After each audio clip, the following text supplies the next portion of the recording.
Hey folks, welcome to NFL Daily. Cam Rogers coming at you alongside Harris Rubenstein. Let's get into those NFL rumors. Harris, Ziggy Ansah, will he sign the franchise tag? 3 Goodell heads here. We're feeling good about that. We're feeling good about it. He flew back into Detroit today, so he was expected to be at the team facility this week. So there's nothing really to worry about here. Ziggy Ansah will end up signing the tag sometime this week. Look, all the NFL teams, or at least most of the NFL teams' offseason workouts begin today. And who wouldn't sign it? He's going to get paid $17.14 million in 2018. You know, Cam, if someone called me and said, sign this piece of paper and you get $17 million, I'd probably run and sign that piece of paper. So there's nothing to worry about. And the good news there, Ziggy Ansah has until mid-July to work on a long-term deal if he can get that done with the Lions leadership. Let's get to rumor number 2. Is Saquon Barkley going number 1 overall to the Cleveland Browns? Harris, 1 Goodell head here. Yeah, 1 Goodell head, and it's because James Franklin is out here trying to tell people that Saquon Barkley should go number 1. But hey, at least he's supporting his running back rather than Jim Mora from UCLA telling the Browns not to take him. Maybe he was trying to save Josh Rosen, but we'll never actually know. But yes, Barkley, in my opinion, does deserve to go number 1 overall, but he probably won't end up going. James Franklin said that there's no clear-cut choice at quarterback, which I also agree with. I think that there's 4 different guys that you could go with and still come out with a good option. But Barkley at this point, going to go probably 2 or fall out of the top 5. So a lot of different places that Barkley could go at this point. All right, let's get to that next rumor. Will the Broncos draft Baker Mayfield? We're giving this 2 Goodell heads, so firmly in that rumor category, Harris. He's in Denver right now. You know, Cam, this is my first time back in NFL Daily in a while, and when I was on more consistently, I would constantly bang the table that you needed to give Baker Mayfield, Demaryius Thomas, and Emmanuel Sanders, and all those weapons that they have. They did just cut C.J. Anderson today, but you give them Devontae Booker, and hey, you know, maybe they add another couple of weapons at the end of the draft as well. I still think this is the best possible fit for Baker Mayfield. I think if you put him in New York,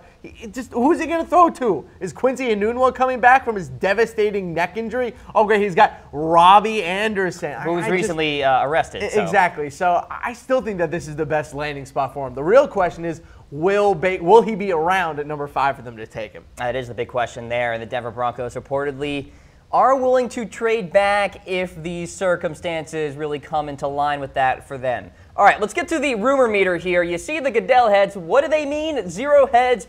Fake news. Do not believe in that rumor. 1 Goodell head, small shred of truth. 2 Goodell heads, as you just saw. People are talking firmly in that rumor category. 3 Goodell heads, more probable than not that it is true. And then 4 Goodell heads, fact news.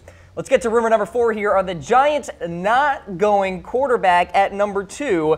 2 Goodell heads here. Now, Harris, the rumor is that Gettleman may go Chubb or Barkley at number 2. I don't care what they're going to do at 2. You don't tell everyone that you're not taking a quarterback. Do you know what you should do? You should be telling every single team we're going quarterback. You want to go why? Because the Bills and the Cardinals are all going to come crying to you, please don't take a quarterback and trade with us instead. They're giving up so much negotiating pull here. They got to just be leaking all this stuff. Use Jeff Darlington, use Albert Breer, use Adam Schefter, and just tell everyone that you're taking a quarterback at 2. So you see the rumor origin there, Harris. Pro Football Talk. So Pro Football Talk referenced an unnamed scout with no apparent connection to Gettleman other than crossing paths with him over the past few years. So, love you, Florio. You're doing great, sweetie. You're doing great. That's why it's only 2 Goodell heads. Again, going back to a lot of this, they've switched back and forth, or the rumors at least have been, they're going to take a quarterback. They're not going to take a quarterback. Now they're going to trade. Now they're going to take a quarterback. We're not going to know what they're going to do until they draft. That's usually how Gettleman rolls. All right, let's go with rumor number 5 here. Is Rob Gronkowski retiring? You probably want to give this 1 Goodell head. We're giving it 2 Goodell heads. It's firmly in the rumor category. People are most certainly talking, but we got to clear this up with one thing. The reason he's threatening retirement and the reason that everything's been going on with the offseason altogether has been for one thing, and I've said it on Patriots Report multiple times. The man wants more money. He was pissed off when they offered him an incentive-laden deal that he was forced to take because he doesn't want to play football for any other team besides the Patriots. He's made that very clear, but he wants a new contract. He wants all that incentive money put into his base salary. That has been what this has been about since the beginning. He's tired of putting his body on the line for incentives. He wants his money squared up. I've been saying this for months, Cam. This has always been about money for Gronk. Always been about money. Not Mr. Micromanager Bill Belichick? No, he's been dealing with Bill Belichick now for 7 years. There's no worry about this. This has always been about money. All right, let's get to rumor number 6 here. Are the Patriots signing recently released C.J. Anderson-Harris? They did express interest in him a couple of years ago. We're giving this 2 Goodell heads here. Well, there's a lot of different ways that C.J. Anderson could go. I think the Patriots will be a good option, but they would probably have to cut or trade one of the running backs they already have. Yeah. You know, they brought back Rex Burkhead. They still do have James White. They signed Jeremy Hill. They still have Mike Gillislee as well, and they're probably going to draft another running back. So crowded backfield for C.J. Anderson. I still think Miami would be the best place for him. You know, I know Kenyon Drake had a good year last year. I don't think he's a starting caliber NFL running back, you know, big time. But I think that C.J. Anderson would be a good selection for the Dolphins because you remember he has a lot of familiarity with Adam Gase. And if you go back to when C.J. Anderson was a restricted free agent, Gase reached out to him and offered him a huge contract only for the Broncos to match that deal and keep him in Denver. So I think that connection is still there. I wouldn't be surprised if you hear a lot of Miami to Anderson kind of connection. Well, you may recall, of course, Denver and Miami actually verbally agreed to a trade not too long ago that would have sent C.J. Anderson to Miami, but Miami backed out last second. So. Yeah, I think Gase is in love with C.J. Anderson. All right, let's get to rumor number 7 here. As you see at the bottom of your screen, we are indeed presented by Mizzen+Main. These are advanced performance fabric shirts. Check them out, comfortable.af. That's the website to get it done. These products made right here in America. All right, rumor number 7 here, Harris, is the Nick Foles trade happening? One Goodell head here. I'll read a quote from Foles recently with a local radio station. I know there was some stuff going around, a possible trade, and I would love the opportunity to be a starter again. Of course he would. What is he going to say? I don't want to be a starter? No. This is what's going to happen. They're not going to trade him throughout the entire season, then the trade deadline is going to come, and then they're going to trade him. Because you're going to get some team that's going to have an injured quarterback through the first 6 weeks of the season, still be a playoff contender, and need a quarterback for the second half to get them to the playoffs.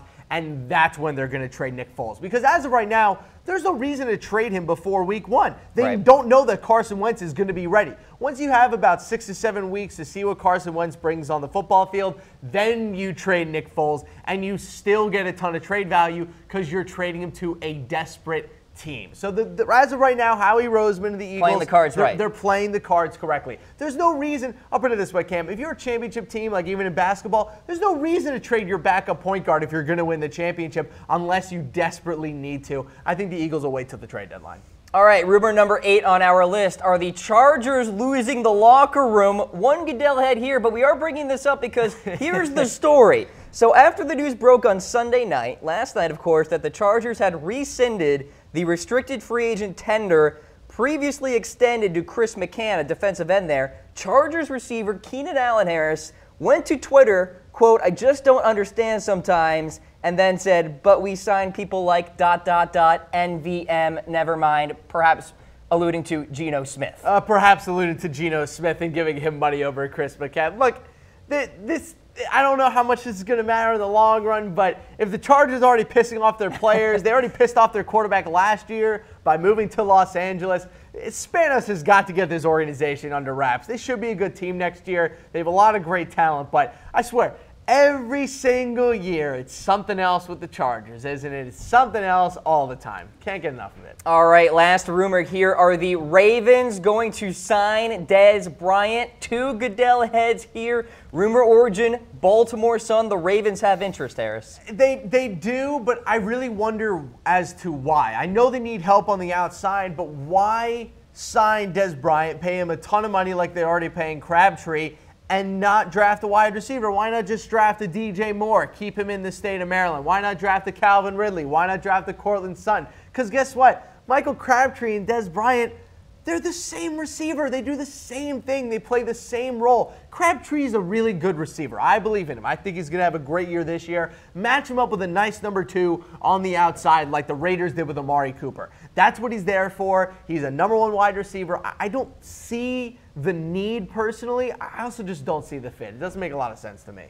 All right, so we've got the Ravens as a potential option here for Dez Bryant Harris. Let's go to my rankings that I talked about on my morning talk show here. I've got Baltimore at number 1 because I think it's a Baltimore type of move to go out and get a recent cut, a recent salary cap victim, if you will, who's a veteran, who maybe can help the Baltimore aerial attack a la an Anquan Bolden kind of situation. And maybe Dez could be that Bolden. But a la Michael Crabtree, they already did that. When's the last time that the Ravens have signed multiple old wide receivers coming off of cuts from other teams? I know it's a very specific. I know it's a very specific situation, but look, I understand that they got Bolden. In 70 degrees with 70 a couple clouds. On grass, you know, it's sunny outside. But look, they got Mike Wallace last year. They got their guy. They got Steve Smith the 1 year. Now they have Michael Crabtree. I still think this is a team that wants and needs to build through the draft. This is one of the oldest rosters in football, and it has been for the past couple of years. And I think especially on offense, they don't have a lot of young talent, so I think that they want to draft and start to fill up the team.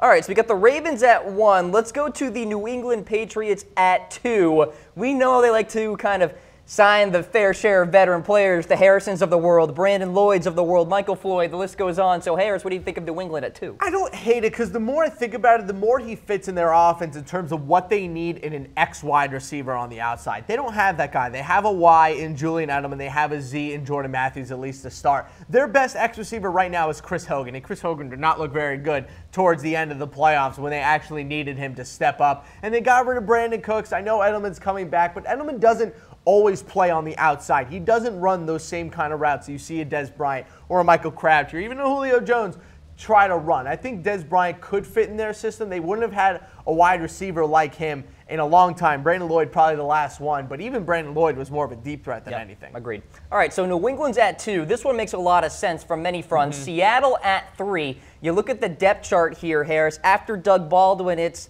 Tyler Lockett and Marcus Johnson. Russell needs help. I like this one a lot. I think that this is a very quintessential Seahawks move. They bring in a veteran on the outside with a little bit of off the field problems, and they turn him back into a good player. I also think that it would give Russell Wilson, outside of Jimmy Graham, the best wide receiver that he's ever had from a talent standpoint. Doug Baldwin, from a statistical standpoint, has been outrageous, especially for fantasy purposes. But I think Dez would be a good fit with the Seahawks. I think it would keep them competitive. Again, I don't know if the Seahawks are going to win 10 games next year, but I think Dez would probably secure about 9 wins. All right, so let's go to number 4 here, sticking with the NFC West theme. This team has a lot of cap space to make it happen. Now, the problem is, I don't know if they really have a spot for him. They have Goodwin, Garcon, Trent Taylor. They like a lot at slot. I'm not crazy about this from a locker room fit perspective. And I know that's weird to say with everything going on with Reuben Foster right now with the Niners, but I will say this with the Niners, they responded correctly, not outright cutting him, but saying, if you are guilty, we will cut you. So they're trying to play the correct precedent here. But with Dez, it doesn't make a lot of sense. Why bring in, a quote-unquote diva wide receiver to your locker room when everything you're building on offense has been so consistent, so concurrent, and so fluid? They have the Marquise Goodwin, who's grown up in Shanahan's system. They have Garoppolo, another stand-up character guy in the locker room. It doesn't make a lot of sense from a fit standpoint. From a football standpoint, maybe a little bit more. But again, the 49ers can pick up someone in the draft that can do what he does, especially in the 2nd and 3rd round. All right, let's check in with number 5 on our list here, Indianapolis. They have a ton of salary cap space, a big-time need at wide receiver number 2. And we'll see what happens with Andrew Luck, but things are trending right. Can you imagine Andrew? Let's say at 5, the Colts take Saquon Barkley. Okay, so now they have Saquon Barkley at running back. Andrew Luck comes back at quarterback. Now you have T.Y. Hilton and Dez Bryant as your 1 and 2 wide receivers, and Jack Doyle at tight end. A decent offensive line. Maybe you fill it up in the 2nd and 3rd rounds, especially on the interior. Boom, all of a sudden you have a legitimate NFL offense that's going to be top half in the NFL, if not top 10. I think Dez Bryant to the Colts would actually be a really fun move to see. But the real question is, and I said this to you before the show, what is Dez Bryant's priorities? Is his priorities winning, or is it revenge? I think it's revenge. He wants to stay in the NFC East and kick the Cowboys' butts. There's the list there. Ravens, Patriots, Seahawks, 49ers, and Colts. Top 5 new landing spots for Dez Bryant. You're